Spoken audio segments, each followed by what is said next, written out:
You there, brother? I am. Hold on a second. You can hear me, right? Loud and clear. There we go. Bam! What's up, dude? How are you? I'm good. I appreciate you coming on. I'm going to go over here and Sure. go live on IG. We're going to go live here on Facebook as well. Just so you know, the idea of this whole ideology we came up with because it's just more authentic. It's real business owners who are doing it, not just a typical podcast where people just talk about other people. I'd actually like you to deep dive and share how your company is thriving, adjusting, what 90 days looks like, what 2020 looks like, what 21 looks like. And it's really for other entrepreneurs to be inspired to keep moving forward. That's the whole idea of this. And you can obviously be you. I want you to be you. It's about you. It's not about me. So give me a second on IG and I'll introduce you and let's have some fun. Let's do it. All right, give me a minute here. Man, there's always so much shit going on. Bouncing around back and forth.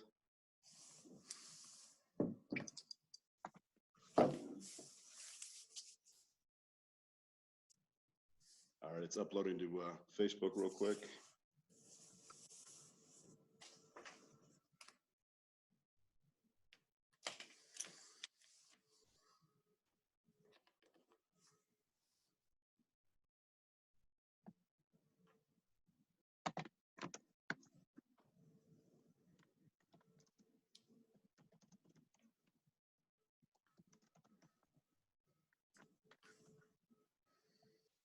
Are you sharing it from your personal page, Ryan? Yep, it'll be on my personal page. It's going live in about 2 seconds. Cool. I'll just share it from there. You got it. Please do. We obviously, when this is done, it's being recorded, so I'll obviously upload this to our YouTube page as well, so you'll always have a copy. Cool. All right, we are live. We are live. So, what's up, everybody? Welcome to another episode of Borderline Inappropriate. Everybody knows we've been doing this for quite a few weeks now. This is not your typical podcast. We're not fluffing each other up. The idea here is for real entrepreneurs like myself and like our guest today, Eric Brewer, to talk about what we've done moving forward, what we've done in the recent 5-6 weeks, what we plan on doing in the next 90 days this year. The idea is for all the entrepreneurs and investors listening, no matter what level you're at, to get inspired and motivated because the time is now. There will be inventory. Wake up. And for those who don't know, most do know, we went through the whole 08, 09, 10, 11, and we thrived. We did 400 or 500 flips during that time period. And there's a way to do this. So today's guest, I'm honored to have Eric Brewer. He is the owner and president of CR Properties. Is that correct? Yes, sir. All right. Eric, thank you for coming on, first off. Eric, what I want you to do is I want to introduce you to the world because you and I, we know a lot of the high-level guys, and sometimes we stay up there in the stratosphere. It's easier to do business with those individuals. There's a much higher level of respect. We kind of know what we've gone through to get to that level. But for the people that are listening that might be mid-range, who would like to get to those levels, maybe join some of those masterminds, or possibly just be inspired, these are the people that are really listening to these calls, right? What are we doing right now? What is Eric Brewer doing right now, 5 weeks into quarantine, 6 weeks into quarantine, and you're in New York, right? Yes. Pennsylvania. What's happening right now for you guys, and what does 90 days look like? And be honest, where are we at with this? So I'll answer that in the order that you asked it. So for right now, for me, I think you got to be careful about trying to predict too much. I hear a lot of people talk about, what happened in different market corrections and recessions. And I think it's an advantage to have experience in some cases, but also can be a disadvantage if we make too many assumptions about this set of circumstances and how it may or may not compare. Let's just say 2008, right? Because that's the biggest shift, or it was bigger than a shift than I think anybody's ever experienced. But this is different. It's different now. I think it'll be different 90 days from now, and I think a year from now it'll be different. So while we try and implement things that we believe are solid decisions, based on our experience, we're also very open-minded and try and remain nimble with the ability to be able to. And I think this answers your second question. What am I doing? Yes, sir. I'm ears and eyes wide open, bro. Like I'm watching every single piece of our data closer than I've ever watched it, because I think you're going to see the real opportunity to capitalize is to be able to identify a trend and then get out in front of it. Right. And that's why I don't want to guess. I don't want to speculate about what I believe is going to happen. I'm just going to let it unfold, let it breathe a little bit, let it unfold, and then use that information to make quality decisions based on real information rather than assumptions. So what we're doing right now is just processing, analyzing, measuring over and over and over again, and then making little tweaks here and there. If we see something gaining some traction in one area that previously, was sort of, excuse the term, but was flattened, right? Like Sure. in this business where we see curves that get flattened. And one big thing for us right now has been we've been pouring into television. I've doubled my television budget. So that's the big thing for us is I've pivoted away from some other stuff to free up some advertising dollars.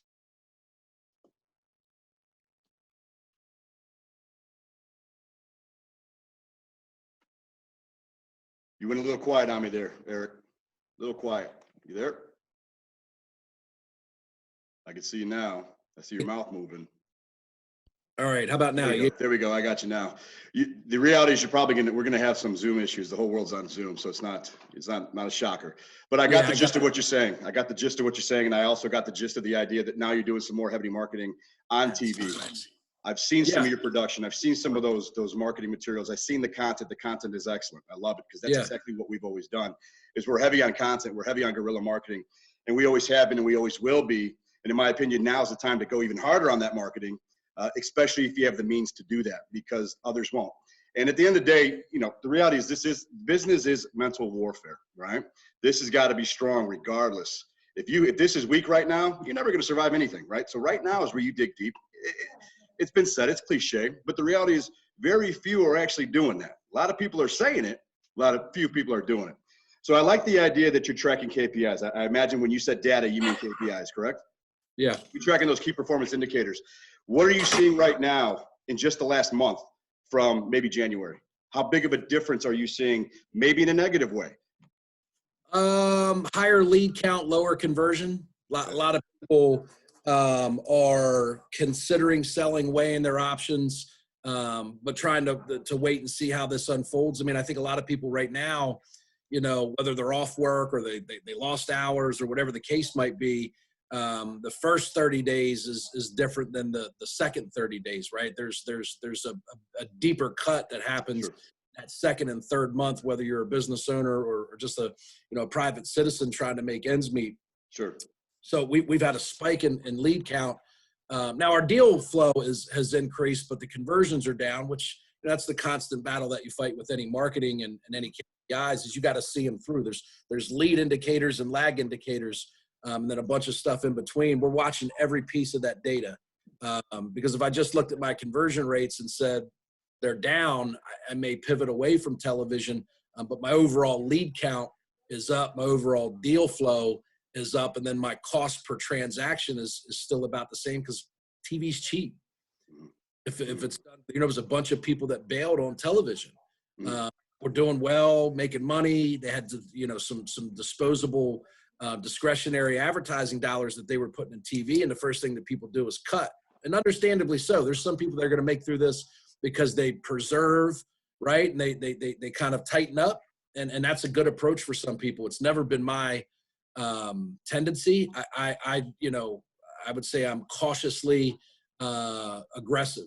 And, I'll double down on something and watch it very closely. And if it pays off, I'll double down the double down. I got you. It's not working. I'll quickly adjust and pivot out of it. Cause you don't want to be irresponsible. I think there's this blanket opportunity that people see, hey, in the downturn, we can make money, but you can also make money. I was doing very well in a competitive market. Yeah. So you can't just say it's a downturn and start buying all kinds of shit and then think you're going to make a bunch of money. You got to be strategic about it. That's what we've done. And to answer your question, the one thing right now that's paid off big dividends for us has been television. Gotcha. So you hit a couple key things I like there. He's talking KPIs for you entrepreneurs out there, those mid-level investors that are coming up, and even for some of the high-level guys who really, everybody struggles at something. It's life. We're all human. And I think he hit lead and lag. Those are key KPI lingo for those of you who don't know what that is. That's true lingo right there to understand you're tracking that data. I like the fact that you're living at home, right? You're living in your zone, meaning I'm just going week to week. What's happening this week? What's happening? And then you're just trying to project next week. You're staying close to home, right? That's the whole idea. That's what I'm doing. And that's what we do at our business is the same thing. We take what our experience, and you actually had a post this morning I saw when you were in the car, something about experience might not always get you there, something like that. It's not always about experience. Experience plays a big key role in that because it helps you as a person say, well, if I've done it once, I could do it again, but this is different. I got to do it differently.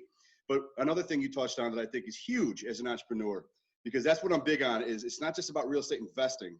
It's about being an entrepreneur, because that's where you really survive. Like you said, I'm going heavy on TV. Great. That's an entrepreneurial decision that marketing is your base right now. That's fine. No one can tell you otherwise. That's your decision. It works best for your business. You know your model better than anybody else, right? Same thing with us. We did the same thing. We went heavy on marketing and content. Why? Because that's what's necessary, in my opinion, as an entrepreneur, is stay in the forefront, stay in the forefront, stay in the forefront, especially if you provide a real service or a product, right? And you provide a real service. You're helping homeowners, right? You're saying, listen, if you're in a jam, I got you. Come to me. Honest business, integrity, right? That's part of who you are. Talk about that some more. When you meet some of these homeowners, what are you seeing now? What are your acquisition managers? What are they hearing from some of those sellers?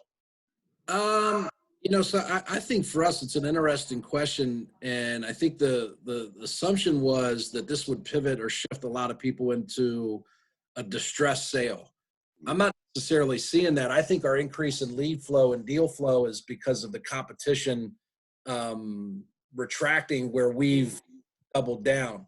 So I don't see that there's been, after 5 weeks of stay at home and one stimulus check and unemployment, there hasn't been this huge influx of motivated sellers that are feeling the fallout of this COVID. I think what's happened for me, and this is just my assessment on my market and what I've heard from our customers, has been these are people that were probably going to sell anyway, but I'm more of the market share because other people have made the decision to either haven't. So the one thing we did is I changed my TV message. I've been running television for 7 months. I felt it was insensitive to run the same commercial under these circumstances that I was running to this. I think it shows disconnect. And honestly, I'm pretty honest, straightforward about this. The commercial that we've tested that works best is like a used car commercial. It's not real sexy, right? It's me sitting down, there's bags of cash dropping on. I mean, it's not a real feel good message. It's a used car commercial, but when you got 30 seconds to get your message across television, that's what works, right? So we went with what works, not what I thought was sexy or cool or whatever.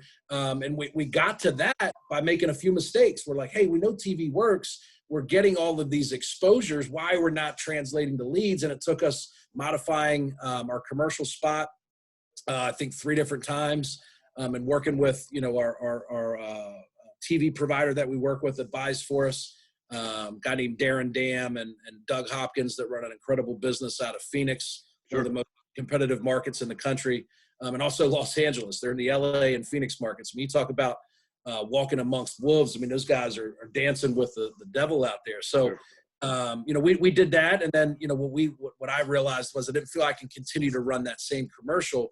And we modified it a little bit without abandoning what we knew already worked, and just said, hey, listen, some people aren't buying houses because what's going on. We are.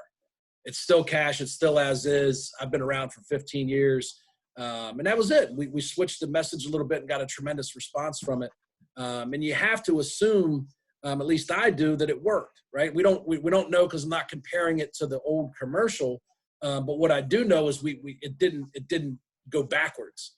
Right, we're still getting the same results that we were getting per dollar that we spent prior to all of this mess. Gotcha. So that was one of the things that for us was important to change our message, because people were seeing it differently. But the original point was, I think our deal flow has increased because the competition has they're not sure what they're buying, what the prices are going to be. Well, my point is, buy it and put it out there. You'll find out. Our buyers are telling us, whether or not the values are changing. And right now, we've seen a very small difference, but what I've seen from say 70% of our buyers and being more conservative, our solid core of buyers that we were wholesaling to are starved for inventory. In our particular market, Fannie and Freddie and a lot of large REO, sellers in real estate in Pennsylvania was not essential.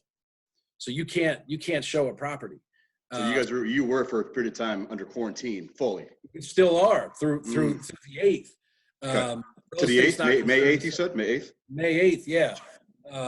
So the investors that we sell predominantly to, or our core of cash buyers that we were wholesaling to, can't get inventory. A lot of wholesalers are out of the marketing business, so their lead count's down. They weren't sure how to pivot and still generate deal flow. So again, we have less buyers, but the people we're doing the same amount of deals, if not more, and we're selling predominantly to those core buyers. Excellent.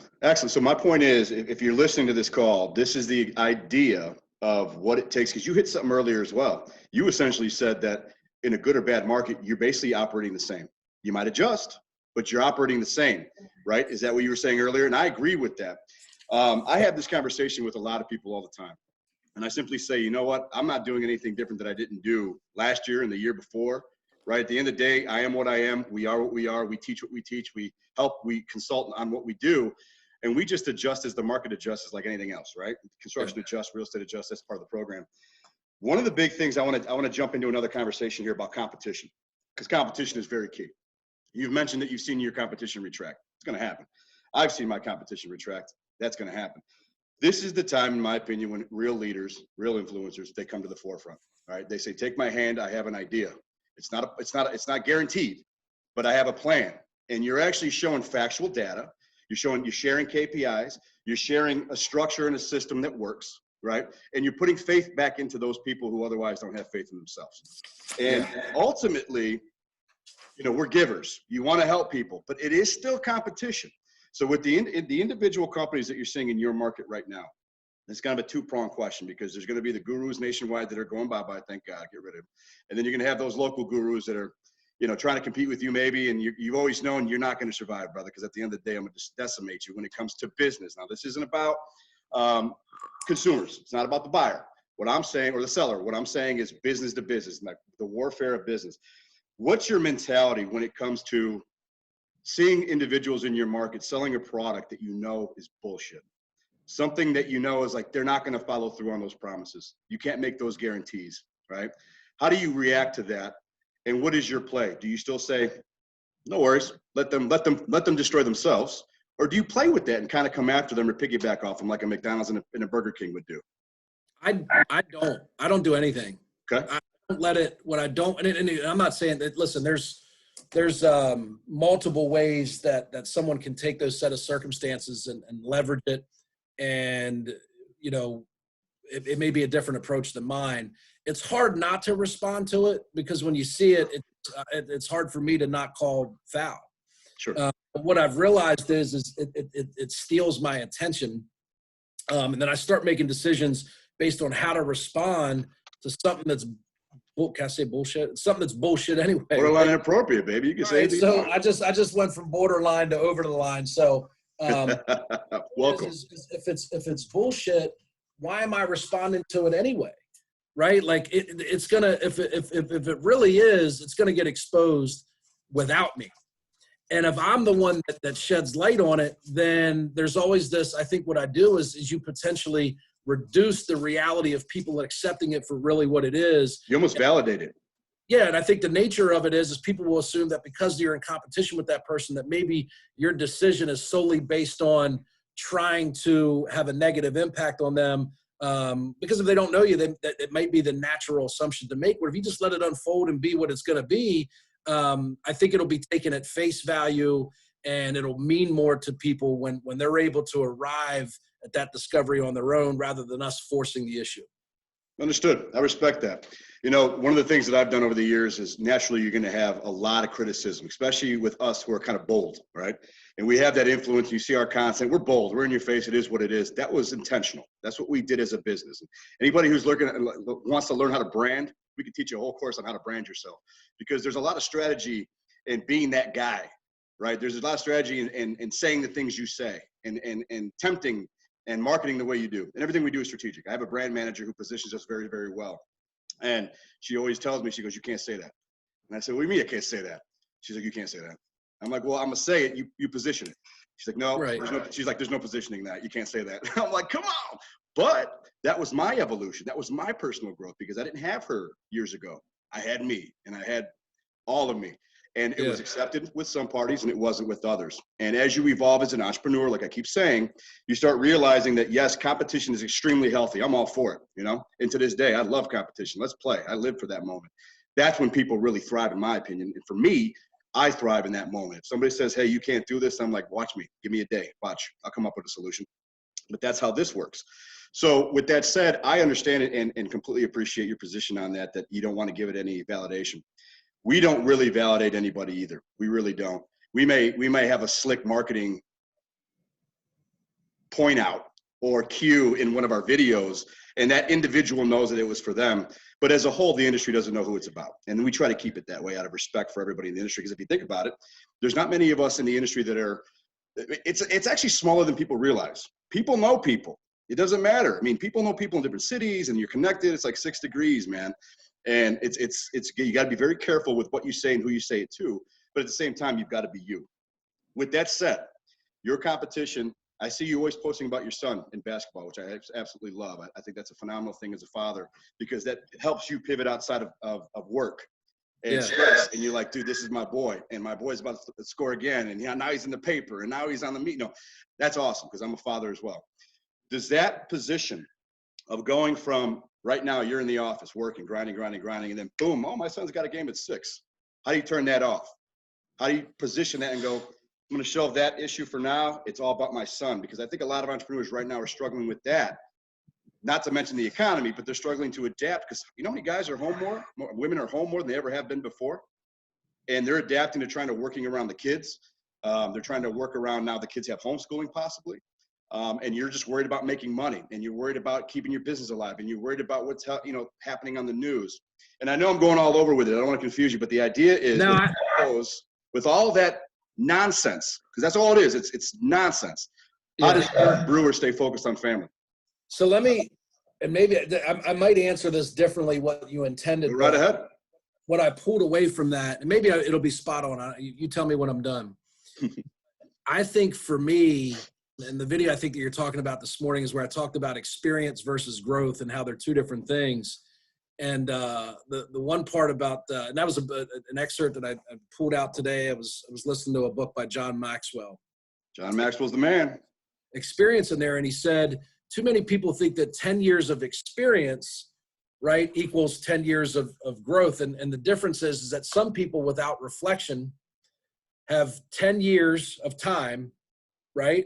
But they've lived the same year 10 times. Not experience. That's 1 year of experience times 10. So when you take 1 year's of experience and you reflect on the lessons that you learned, and you're humble enough, right, to be able to have insight and make decisions about yourself, about what you could have done differently, even in wins. Like there's they say that you learn, a lot more in a loss than you do a win. And I think that's true. And the reason is because too many people settle. They accomplish something. They go, "All right, let's keep doing it. Let's keep doing it." The one thing that's always been for me, because we've, depending on how you measure it, we've been successful and been in this business for almost 15 years. And, so it would be easy for someone to become complacent without being humble enough. And that's the balance, right? Because it takes a dog to survive in this business. Like you have to have, corrected me the other day, I don't think it's ego. I'm like, no, it's ego. You have to have it. You got to know how to check it. You have to have not confidence. It's more than confidence. You have to tell people, like, "I got you," right? Like, and people will be behind you as a leader when you do that. Confidence sometimes is just not enough. Like it'll get you to a lot of places, but I don't believe it'll get you to great. And you and I were watching, I know, The Last Dance with Michael Jordan, and he Yes. has an ego. It's beyond confidence, right? It's not just confidence. He has an ego, but he knows how to check it, right? Yes. Yep. And then he also knows when to deploy it. Like one of the greatest things that he ever did is he would win oftentimes before he ever stepped on the court, because he was already in their head. And it came from his confidence and his ego, where he would just tell people, like, I'm gonna hang 60 on you tonight. Like, just hey, don't even say nothing. Just absorb this loss that I'm about to give you and hang 60 on you. So, and it goes back to this. It goes back to this. So here's what I'm gonna say. I'm gonna say, if there's too much of a discrepancy between who you are at work and who you are at home, one of those is not right. Okay. So there shouldn't have to be this switch that you hit when you go, all right, I'm the man, I'm doing this and I'm leading my employees, and then when I go home, I got to dial that down. One of those is out of balance. There should be equal parts person at the office and equal parts at home. And that, for me, I think is what's allowed me to go from, like, I'm the same person in the parking lot on a phone call 7 minutes before I walk into my son's game. And it's not dialed down. It's not, because, like, is it fair to my son to be this killer at the office, and then when what he gets from me at home is this lame duck? No, I mean, not for me. And again, all I'm telling you is I don't claim to be an expert about what works for everybody. I think you asked me on here, and one thing was be real and be yourself. That's just me. So when I get home, right, I give my son and I give my family what I give my people at the office. I lead, I motivate, I console, I counsel, right? Like, I do all of that stuff. Yep. And, I think so some people would say, well, if you do all that, then you're soft at the office. I call foul. That's bullshit. You should be more understanding with the people that you work with. If that's the case, if you feel like you're this hard ass at work and you got to turn it off when you get home, then you got to figure out how to be more of a family man at the office, or maybe it's vice versa. But I don't think, for me, I don't turn it. If you ever watch any of my basketball videos, I'm the same relatively brash dude in the stands supporting my son that I am, and I support him the same way I support the people that come to my office and need to cheer for him, right? And whether they're down by 20 or up by 20, we play to the final bell. Like, it's not about, oh, we won by 20, but yeah, you lost the fourth quarter. You should have won by 40. Why'd you let your foot off the gas? Right. So for me, my advice, and I'm not sure it's what you intended. No, this is the thing that we agree on is right here for sure. I totally agree with this. You should not be that different at the office than you. And I'm talking about, for me as a business, it works for me. We're relatively small. I mean, we have, 2 locations, about 30 employees each. That's small, in comparison to some of these larger, corporations. But I have a relationship, big or small, on a personal level with every single person that works for me. There's a project manager that just went through because I know, specific to project management, and he struggled in the beginning. And what we realized was, and again, I don't want to get into the technical part of it, but our project managers would estimate and manage projects. And we made the decision about 4 months ago to hire a dedicated estimator, because I did a time analysis and found that the most important thing a PM could do was be on the job site, right? And 80% of the time, my guys weren't on the job site. They were budgeting, estimating. So what I'd say, the biggest thing that I found was, if I took away the estimating portion, they would be on the job sites 3 days a week. Maybe that's not enough. Maybe it's too much, whatever. Every day would be ideal. But I couldn't logistically make that happen.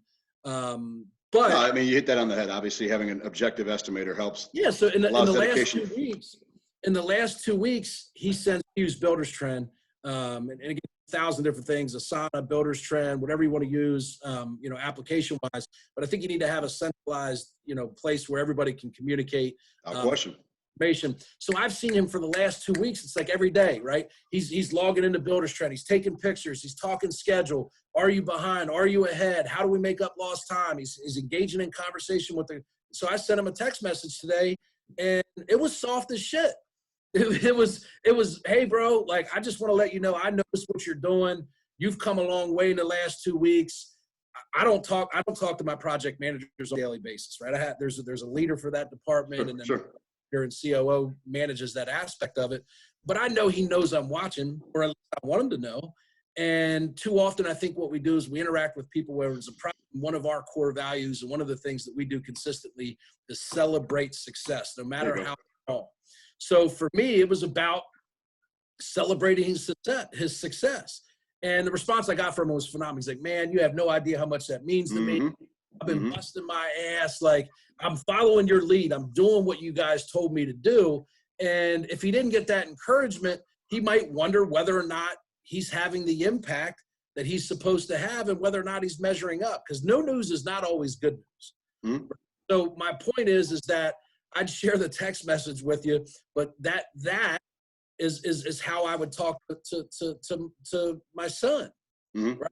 I felt that, you know, he had a tough project, or he did good in the game, and I would put my arm around him. So that's verbally, I put my arm around my project manager today and let him know that what he's doing is not going unrecognized and it's appreciated. So that's money. That is money. There shouldn't be this switch. There shouldn't be a switch from I'm this dude at the office. One of those is out of balance, if that's how you feel. I hope people are listening to that, because a lot of people have that. They have that issue. They have that struggle. And they feel, and it could be a confidence issue. At the end of the day, that's one of the biggest things we're always preaching is confidence, confidence, confidence. If you don't have confidence, you can't do anything. And when we're always teaching and consulting, that's the one thing I say is it starts with you, man, meaning you, the owner, you, the project manager, whoever we're working with. I'm like, if you don't have it, how's your team going to have it? The leadership comes from the top all the way down. And one of the things I think that you and I can definitely agree on is that, and I took some notes here because I agree with you 100% on the idea that you are who you are. So if you ask my wife why I'm such a savage 24/7, I said, because when you met me, this is who I was. Like, why would I change? And I approach the same thing. I'm pretty intense. You know, I can be very intense, but that's who I am. I'm just an intense kind of guy. I had Alvaro on last week, and we were talking about the same thing. I'm like, sometimes you just can't turn it off. That's what it is. So what we came up with is very simple. With the teams, with the employees, I'll always have empathy. At home, it's sympathy, but you get the same savage all the way through, right? Yeah. And like you said, it's a verbal hug, right? That's the empathy, right? But if my son needs something, I'm going to wipe his tears away, and I'm going to help him, and I'm going to say, let's go. We got to go. But with my team, I got to be like, I understand. If you need more help, I got you, but you got to figure this thing out, brother. That's why I hired you. Yep. So, excellent. Let's transition a little bit. This is getting good now, because now the world's getting to see a little bit of Eric Brewer, and that's what I wanted. It's about you, baby. So let's talk employees now. You got 30 plus employees, 2 small offices. Right now, do you have any fear, anxiety, or reservations that you might have to let some of them go in the next 90 days? And if not, why? Yes. I think anybody that would say you don't have, so you said any. Any, little, lot, whatever.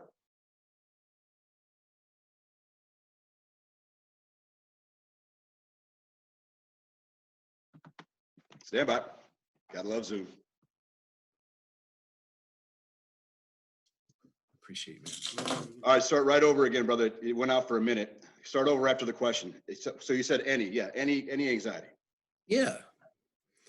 So I'm actually in the process of hiring 2 people. So, you know, one is the director of renovation. So I have 3 PMs right now. Sure, I saw that. Yeah, I remember. Yeah. So, but I should have him hired today. He's an absolute stud. And so it's kind of crazy to say that I have anxiety about the potential. So I haven't laid a single person off. Good. Which I'm proud of, because of Pennsylvania with real estate not being essential. I mean, we had a big target on our back, and I'm not here to dispute whether it was the right decision or wrong decision. The reality is that's the circumstances we were left with. Okay. Some insight is we're predominantly a turnkey provider. So we renovate and sell 250 homes a year just out of the Pennsylvania market.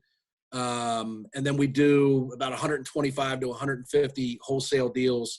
And then we have a residential retail brokerage that does another 300 and some odd transactions a year as well. So, you know, the conventional side of our business, the fix and flip, you know, just extremely challenging. Wholesale, we've maintained. Turnkey, you know, for us, fortunately, our turnkey buyers are all across the country. They never came to see a property anyway. So the showings and the inability to be able to do that has had zero impact on us. If anything, our turnkey buyers are capitalizing on the reduction in rates So they're seeing better returns on what we're selling to them, taking advantage of that. So, I mean, I would say there's anxiety there, but I'm also like, it's like 1%. There's barely a trace. Like, you'd have to bring a drug dog in to sniff anxiety. And I would probably win out in court if it went to trial, but it's there. Like, and if I'm being transparent, yeah, I mean, I think it would be tough for anybody to say there's not any. If you just asked me flat out, am I worried? I would say no, but I think the disclaimer there is any, and that's what makes me cautiously optimistic, right? I never want to have to be faced with that decision, but when the time comes, I'll know 100% that it's the right thing to do, but I don't anticipate it. So Gotcha.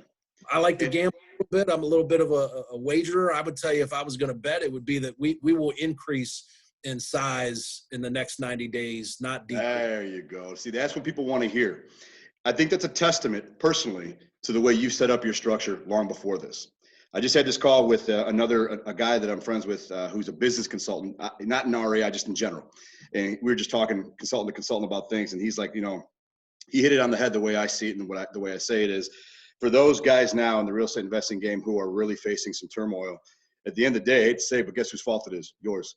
At the end of the day, you didn't set up the way you should have set up. You might have been flying by the seat of your pants for a very long time. Now you just got caught with your pants down. It's going to be tough to pull those pants back up. The reality is that's okay. It happens. But now is the time to learn from that. You can't make that mistake again. This is the biggest ass whooping you're going to get, right? Like Medley always says, it's that boom, the proverbial punch in the face.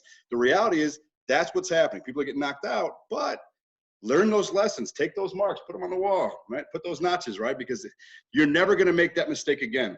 And that's a testament to where you're at right now.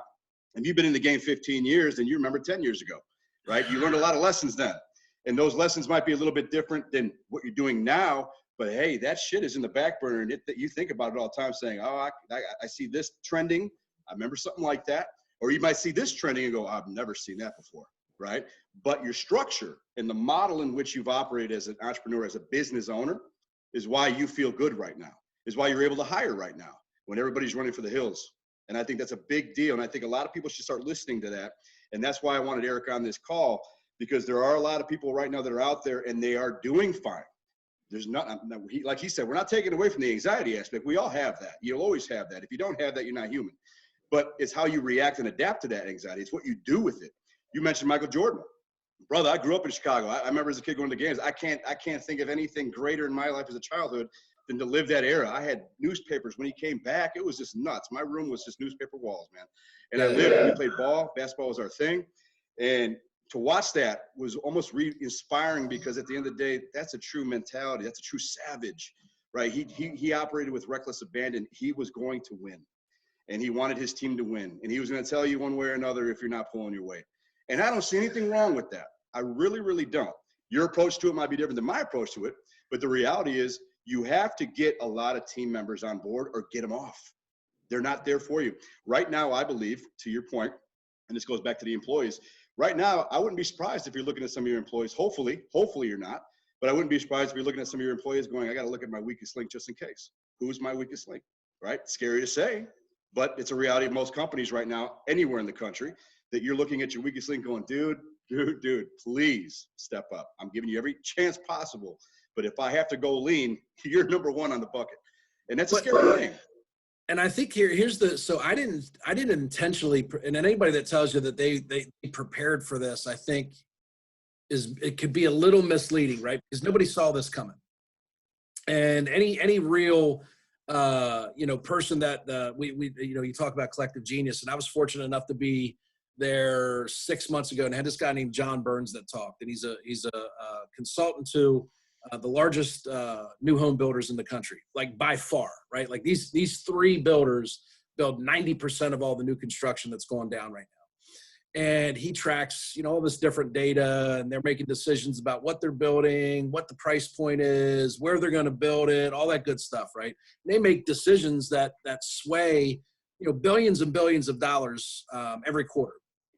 And he said that it was virtually, and he had a disclaimer, almost impossible for us to have a market correction until 2025 because of the demand for housing, right? So nobody saw this coming. There was no data or prediction that you could find anywhere that's credible, online, anywhere that somebody saw that this was going to happen. So to say that you were strategically prepared for this, I think would be a little misleading in the fact that you weren't preparing for this event, because this event, quite frankly, hasn't happened in 100 years. So what you just said, though, is something you should be doing all the time. If you're not constantly encouraging, right? Like it's all about, like Michael Jordan, and people will say he couldn't have done it on his own, but he got the most out of Scottie Pippen. He got the most out of Steve Kerr. He got the most out of Bill Wennington. Like, I don't even, who is that guy? And his goatee is the worst I've ever seen, by the way. I think he was Canadian. Yeah, he looks like a Canadian. So, like, the challenge is that, again, nobody can do it on their own. Yes. He had a relative roster of, with the exception of one person. And I think all of us, as you get to a certain scale in business, need to have a right hand, right? You need to start to work yourself out of a job, which is something I started doing a couple years ago, but it wasn't to prepare for this moment. It was just to get better at business. Mm-hmm. And so what we're talking about, these adjustments and modifications, you shouldn't abandon 90 days from now when the sun comes back out and everybody's, back to doing things the normal. You can't revert back to. Yes, exactly. Because there's always going to be something. Exactly. Right? And that's why I said inside of our own business. I've had a corona inside my four walls that didn't affect anybody outside of here. And I had to treat it. I had to cure it. I had to social distance from that person, which meant getting them out in some cases, right? So I always say you got coach up or coach out. And I think your point is valid, but you should always be able to weather this storm. And it's not preparing for any one event. It's just running a business that has an awareness about itself, that is able to pivot and make changes and abandon lost practices that no longer work. That was part of what I talked about today in that quick little video I did was you have to be humble enough to say, I messed up. Mm-hmm. What am I going to do to not do that again?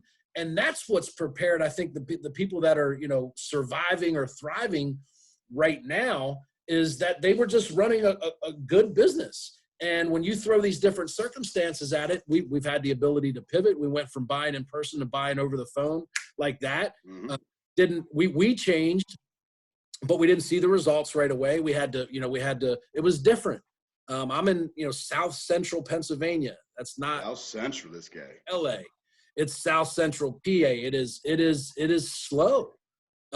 People are old fashioned. I mean, it's why I love living here, right? I can go 45 minutes down to Baltimore and it's a whole different world. So, I love to live where I live, but when I vacation, I vacation outside of where I live. Sure. But what, the people here, we responded and our clients didn't. Right. So like we're able to buy over the phone. We can recreate what we want to get accomplished over the phone that we did in person, but our customers weren't responding the same way. They want to see people that they want to see who they're doing business with. Mm-hmm. Like our demographic in PA, the average seller of ours is over the age of 65. These people are by far the most targeted when it comes to phone scams and, Bath Fitter's been selling 65-year-old people $9,000 tubs for 30 years. Right. No offense against Bath Fitters, but I'm saying like, a $9,000 bathtub for people. They've been getting those. And I walk into a house and it's like falling apart. And they point out that they got this awesome bathtub. And then we talk about what they paid for it. It's, $8,000-9,000. I'm like, damn, I need to get in the bathtub business. But I got the whole bathroom for $9,000. Dude, twice. Exactly. So, the point would be is I think, you can't prepare for the unknown. But what I think allows people to, persevere through these times. Listen up, people. Is just to do the right things. And it'll prepare you for it. Again, for us, I'm seeing it as an opportunity about surviving, but I think, a couple of these people that have come my way are going to make it through, but they're business owners. One of them's a business owner and he's just, I don't want to be the man. This has put a new level of pressure on me that even I'll make it through. I don't ever want that. I want you to worry. I want you to worry about it. Mm-hmm. I feel comfortable saying that if I come work for you, this stuff happens, that you'll get us through it. And I just want to do my job. And, you know, so for us, there's one out of those two opportunities. I'm not talking about like I'm adding entry level people. Like I'm hiring two people that sit in our level 10s. I mean, these are leadership quality people that have to either currently run a business of their own or run someone else's business. Correct. So, and I think those opportunities, one was created by the anxiety for that one person, right? That they just, while he can deal with it, he'd rather not. And the other person, I think it revealed some chinks in the armor of the place that he works now, and the way that they're responding to the situation for him lacks integrity. And it was, you know, kind of the straw that broke the camel's back for him. He's been relatively unhappy where he's been for a little bit, but he's a loyal dude, and you know, just wasn't willing to make a change, and it's kind of pushed him over the edge. So the point is that, you know, there's opportunities for people to acquire talent in these times. People are going to be laid off. They're going to, again, I think I saw a post the other day about, you know, someone saying that you'll learn a lot about companies in these times. I was talking to a friend of mine that, you know, works at a manufacturing plant. They got over 300 employees on 3 different shifts, right? So they're sending them back to work. I don't forget what the date was. It's like next week, and they're on their own for protective equipment. Like, I mean, if they're working in a factory, and they said, I mean, you got to get back to work. Not to get into that, but it sounds like a lot of liability about to come their way. I'm saying, like, yeah. So, like, I'm giving the guy 100 masks on Friday. I got my masks. Let me see if I got them sitting here, but 2,500 masks made.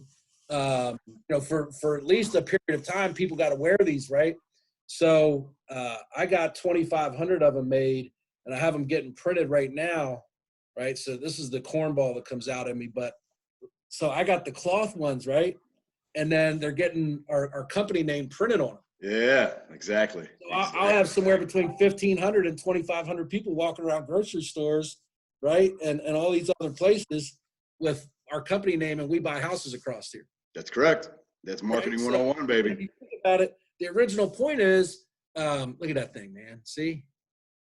We buy houses. Look at that. That covers that big old head of yours. See that? And that big ass nose I got a nose. So, but yeah, I mean, the thing is, you know, that guy, he's going back to work, but he's looking at his leadership, and he's like, yeah, man, and he wants to get back to work, right? And I think that's I don't want to get on that topic about whether or not we should get back to work and all that. That's a whole different conversation. It's a whole different nightmare. Yeah, but if you look at it, he looks at the leadership of that company differently because of the way they handled this situation. Real quick while I'm on it. So as soon as this started unfolding, we not only made a decision about how to handle our business, but how to lead our people. So one thing we do is we communicate twice a week. Okay. All right. 1,000 different places people can get news, some of it good, some of it bad, but the same information can be reported across 3 different platforms with a completely different message. So what I knew is I wanted to control our narrative, right? Like, so what I do is twice a week, we have someone that does research for us in our market. So I, you know, while I sympathize and I'm extremely worried about, you know, larger cities like New York and Chicago, where, you know, you have the density of the population that contributes to the spread and the overall tragedy of what we're dealing with. I'm in York, Pennsylvania, right? Like we have 400,000 people, not 4 million. So we're different. So I report on local, right? Like we have to date right now in our county, we have 7 deaths, and 7 is tragic, right? I'd rather it be 0, but the reality is that I put out a message that talks about data, right? We're down 25% in our county in the last 10 days in confirmed cases. So testing has increased, but we're down 25%. That's not consistently being reported on major news networks, right? So we put out data that our people can rely on that also shows to them that you're not only connected to your business, but you're connected to what's going on outside your business that could potentially have an impact. Then we created a Facebook page for everybody to share. Like, you know, the other day we had a competition for whoever had the funniest selfie from working from home. Because a lot of that stuff while we're working virtually, like in my business, which is a lot of salespeople, we do behavioral profiles. So 90% of my staff, if you look at a disc, has a high eye. Sure. It just works for me, right? Like people that like people. And then so like them being at home is detrimental to their mindset, because they actually need to be around people to get their energy. If you know anything about behavioral profiles, and I know you do, when you look at DISC and you look at predictive effects, and it's the way people were wired. And when you remove people from people, right, you've taken away what makes them tick. So like taking an introvert and locking them up. That's it. They'll drive them crazy. So what we've done is, we create, so I do that where twice a week we communicate with them about statistics. I want to make sure that at least twice a week they're getting data from a place that I know is reliable and is relative to our hometown, not everything else that's going on. We also created a space where people can share and they can just connect with people. And we also do every Friday at 6:00, we have a company happy hour. And love that. From my personal experience, it's given those people an opportunity to stay connected with their coworkers. Because generally, our culture here is one that we have a rule: we don't hire assholes. We tried to clean it up and polish it and all that stuff, and it's just what it just comes down to is the final litmus test for us when we hire somebody goes, "Are they an asshole?" And I tell you what, like twice we've gotten through. We have a four-step hiring process, and we've got to the fourth phase. And they qualified on paper. They had all the logistical rights to come work here, but they didn't pass the final sniff. The asshole button. Yeah, it's bad to use asshole button and sniff test in the same conversation. I got you, brother. I mean, at the end of the day, you got to fit the culture. You got to fit the culture of the company. But being aware of that, knowing that we constantly need to feed that. And our culture is one in which where the camaraderie that comes along with people working here is a big deal for us. And we've had to, figure out creative ways to maintain that, to make sure that our people stay connected. And we've been able to do that through Zoom and social media and stuff like that. So, dude, so many good nuggets on that whole segment right there. You in 10 minutes of fire. That's so true. Everything you said. A couple of things I took away from that was let's go back to the response. You're talking about that some people are responding, others aren't. I look at the same thing in our industry as well, right? With the whole, the consulting and the teaching and the training of construction. What you're talking about with the updates, that's toolbox talk, right? That's what it is. You're just telling your company, this is what's going on. I got your back. I'll do the research. You go confidently to work. You go confidently to the field. You go confidently into your sales meeting. Whatever it is you're going to be doing, I got your back. I'm studying. I'm researching. I'm planning. When I have something hard, concrete, you'll hear about it at level 10. We execute the following week. That's leadership, right? And I love that. So a lot of you who don't understand what a level 10 is, that's EOS. Google it. Another thing that I thought that was pretty good that I completely agree with as well, and I've been saying this for a long time, and it goes back to what I was saying earlier. The idea of it wasn't that I was suggesting being prepared for this, because you can't be prepared for this. It's you're always prepared in general if you always are fundamentally sound, right? It's like an athlete. If you're practicing and working on your technique, when that opportunity arises, you're ready. And when it's not here, you practice. Same thing goes for right now. While people might be down, this is the best time to learn and increase and benefit your weaknesses. Whatever that is, maybe it's sales, maybe it's rehabbing, maybe it's leadership, maybe it's management. Whatever you're really not that good at, this is the best time to start learning that. I'm not saying go out and learn something brand new. I'm saying look at your weaknesses and start building on that, right? Leverage. So to give you one small addition to what you just said, is that the reality is you may have been great at everything, right? Like you could be great at acquisitions, renovations, all that stuff. So learning right now for you, I didn't come up with the idea of putting out those twice a week. I didn't create that. Sure. Went out and I said, okay, who is an expert and who set the bar for how to manage through crisis? And I did some due diligence. I did some homework. I was up till 4:00 in the morning on YouTube.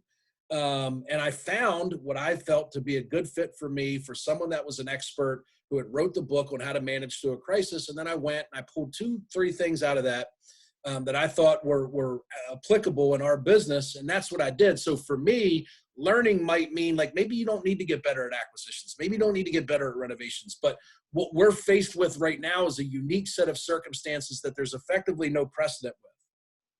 Right?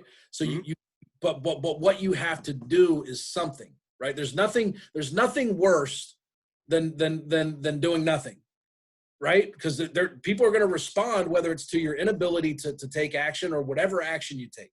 So the one thing that you could definitely be learning right now, no matter how smart you are, is how to manage through crisis. And I venture that most people have not spent any time learning that, right? It's just not, it's not in my DNA. You're Like the first to mention something like that to me, and I like it. yeah, like somebody said something to me yesterday, and it's just how people are wired. But if you're aware of it, you can embrace all different types of mentalities and behavioral profiles. And the person said to me, it was like, well, yeah, but what if we hire this guy and it doesn't work out? And I said, well, then don't hire him.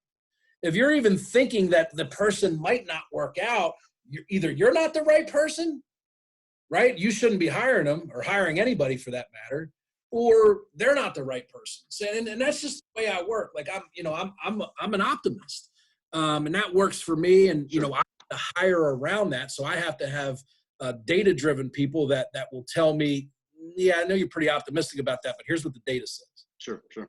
Oh, I feel like direct mail still works. I'm like, yeah, but it's not. Oh, all right. Well, yeah, let's go into TV then, right? Or and that's the other thing is that, I think one of the things that's allowed me to pivot and make the necessary changes has been I've hired around my weaknesses, because it's not been me. Like my ability to be up till 5 o'clock in the morning looking for ideas about how to lead, through a crisis. Mm-hmm. Because my guy Anthony was working on how we put out an SOP. So look at this, dude. If you're not doing this, you need to.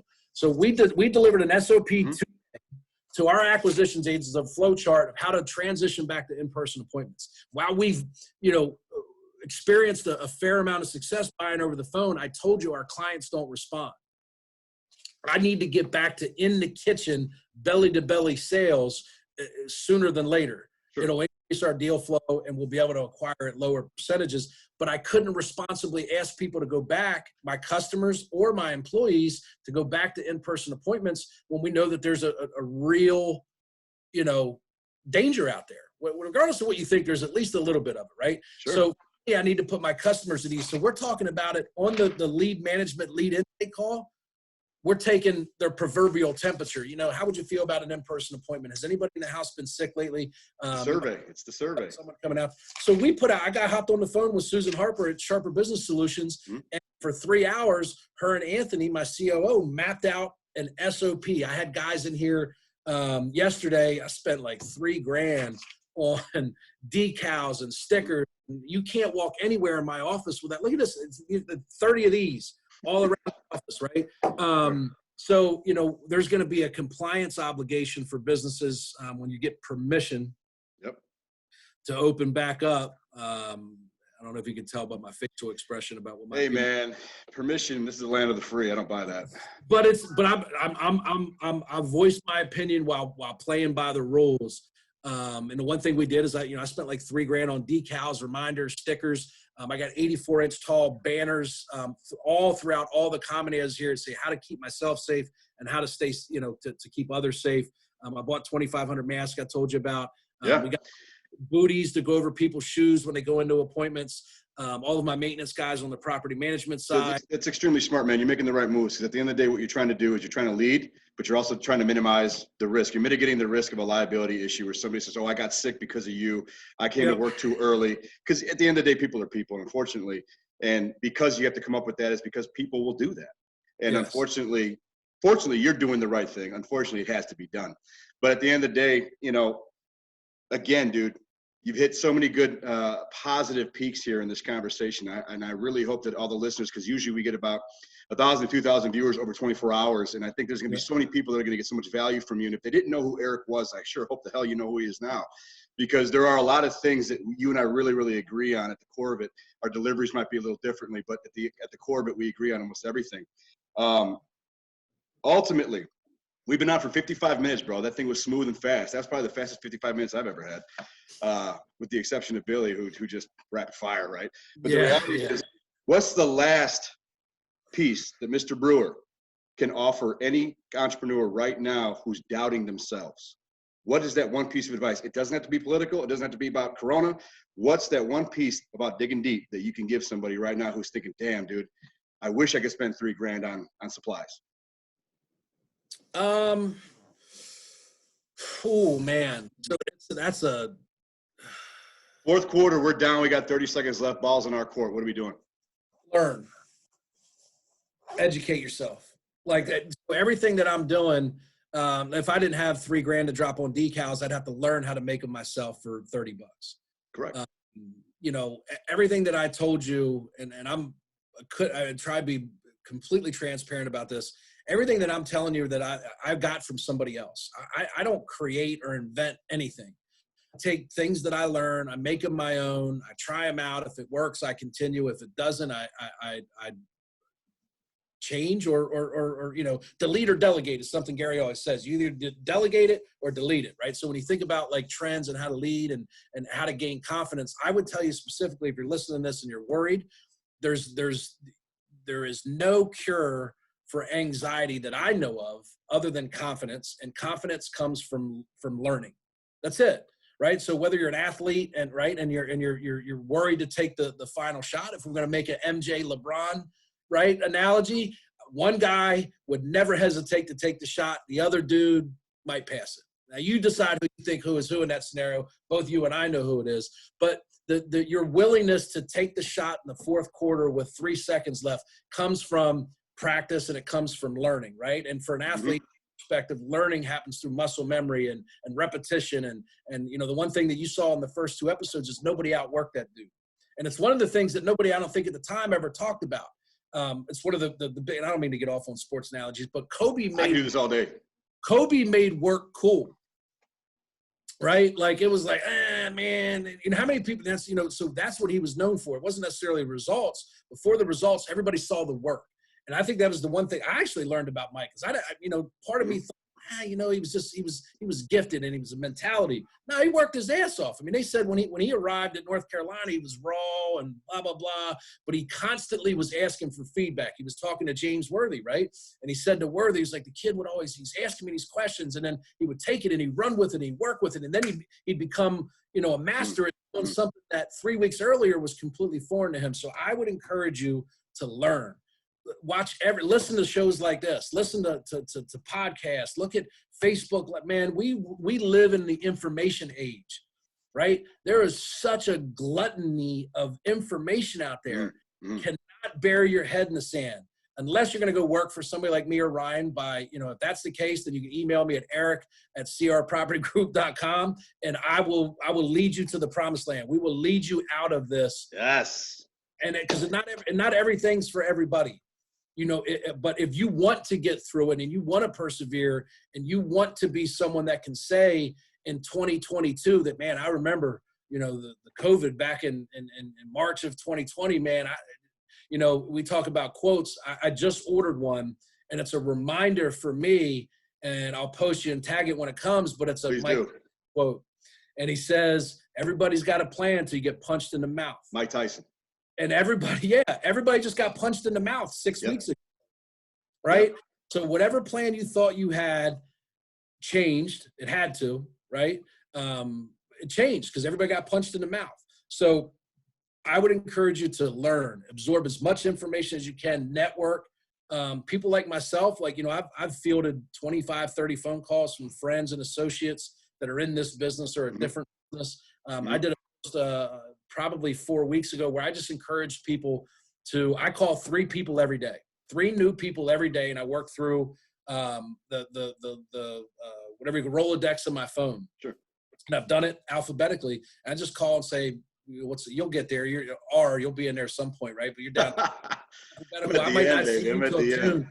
But the difference is I've called and I've just talked to people, you know, and I've had people text me like days later, man, that phone call was phenomenal. I appreciate you checking on me. And there's some of those conversations are 2-minute long. Some of them are 2 hours. And I've gotten way more out of that than I ever thought I could give to somebody. And I started doing it not because I was seeking something in return, but I was like, man, there's people out there that just need to hear somebody's voice or might need some advice and they don't want to ask for it. But I've gotten so much from it. I talked to a buddy of mine, Jim Zaspel, who's in the Philadelphia market, not far from here, does a ton of business. Mm-hmm. We ended up having a conversation. I was talking to him, and I don't even remember what it was. It was something with dispositions that he was doing that he was getting a lot of traction with. And I was like, oh, we'll start that tomorrow. And then hopefully I was able to, you know, just through the camaraderie of talking And, you know, it just feels better sometimes when you talk to people and, you know, like, oh, okay, you're doing good. I'm doing good too. Yeah. You know, Man, it's definitely something. that's it. You hit it on the head. I mean, I mean, if we can talk all day, man, this is good Yeah. stuff. The reality is when we left contracting to go into consulting, I didn't think I could do that, right? I was the first person to doubt myself. I'm like, can I really go from being the service provider to actually a different service provider? But now Yes. I have to really get to know you, and you get emotionally attached to people, which is something I didn't anticipate, because being the contractor for you is I do my job, I see you later, cool, whatever. I was concerned with numbers. I was concerned with numbers at that time. I was concerned with credibility and awards and being the best, because that was me. That was like in my prime. I think that was me just going after it, killing it, because I was hungry. And we did that because at that time, that was my mentality. When we shifted into now I'm going to help you, I'm going to sit on the same side of the table as you. We're going to look at this objectively together. And if I were you, I wouldn't, you know, blah, blah, blah, blah, blah. All of a sudden, you create this new world of emotion, empathy, sympathy, understanding. And you sit there and go, wow, this person really is in financial crisis. Or wow, you know, I had no idea that these kids, you know, they're trying to put their kid through college with 3 flips, you know, and it puts it into such a huge perspective. And that's why I love what you're saying, because at the end of the day, that's how, God, there's so much I can say on that. It becomes passion. And then you have this fire, and then you just start owning that fire. And every book you read and every person you reach upon, because I believe in leverage, huge believer in leverage. And that's where when you're talking to these different individuals and these conversations just keep going, I believe in thunder and lightning creates a great storm, right? There's nothing wrong with that. Sometimes I'm a good thunder. I need some lightning in my life. I need some rain in my life. Give me some wind, blow it this way, right? Yeah. And you create this perfect storm, and you start talking to somebody and you realize you're actually helping me back, and you don't know that. And you're giving me some more fuel. You don't know that. You're not supposed to know that. But my job is, you called me or I called you to offer you some insight, help you stay level-headed, help you come off the cliff, if you will, God forbid. But you start realizing, like, man, I needed this talk just as much as you did. Thank you. You know, and part of the reason why I did this was for that. And that's the first time I've ever said it, because you hit it on the head. I started doing this because I wanted to talk to other entrepreneurs, so I felt good too. And I never told them that. You're the first I've ever said that to, because you hit it on the head. I feel good after these hour powwow sessions with other entrepreneurs. And it doesn't have to be the same thing that we're doing. It's entrepreneurs who understand that, hey, man, every day we get up, we got to do what we got to do. We got to learn, we got to do. But to your point of learn, I would add try. Learn, then try. Learn, then try. Don't wait. Learn, then try and execute that. Because you're going to learn from that immediately. Maybe that works, maybe it doesn't for you. Learn, then try. Learn, then try. Learn, then try. And that's basically my mentality moving forward. But I love this, and I appreciate you coming on, man. And I'll leave it with this. How can anybody get a hold of Eric Brewer? If you want to sell your home, if you just want to talk to the man, if the man wants to talk to you back, it's his deal. But how do we get a hold of Eric Brewer? A cell phone, a call or text, 717-818-3694, or you can go to ericbuysyourhouse.com. ericbuysyourhouse.com. Awesome. Thank you very much, my man. I really appreciate you taking some time to speak with me and the network of people that are going to enjoy watching this. I think this was a very, very, really an informative session. You really talked about the way you're operating, but more from an emotional level, more from a leadership level, which a lot of people haven't spoken about. More people are more technical and trying to talk about what they're doing step by step, which is fine. But I think you hit it on the head, being more personal. And I appreciate you being more personal. I think the viewers and listeners are going to appreciate that as well. So thank you very, very much, my man. Appreciate you having me, man. Cool, buddy. So real quick, couple of things we got to clean up. Tomorrow, if you haven't signed up for our camp, we have it tomorrow live. It's going to be a virtual camp, starts at 9 a.m. You can still sign up. It's $50. No big deal. I'll see you guys tomorrow. Anything you need from me, please reach out. If you guys want to get a hold of Eric, please reach out to me and I will connect you without issue. And like I keep saying to everybody else, use the power of leverage. Please continue to ask people for help and ideas, because people are out there that have tons of them, but pick and choose wisely, right? Is that a fair assessment? Pick and choose wisely. Don't listen to every nut job that's offering advice, because they're just that, a nut job. So be very, very careful, be very, very choosy, and leverage your relationships. That's my opinion. Eric, have a great day, brother. Take care, guys.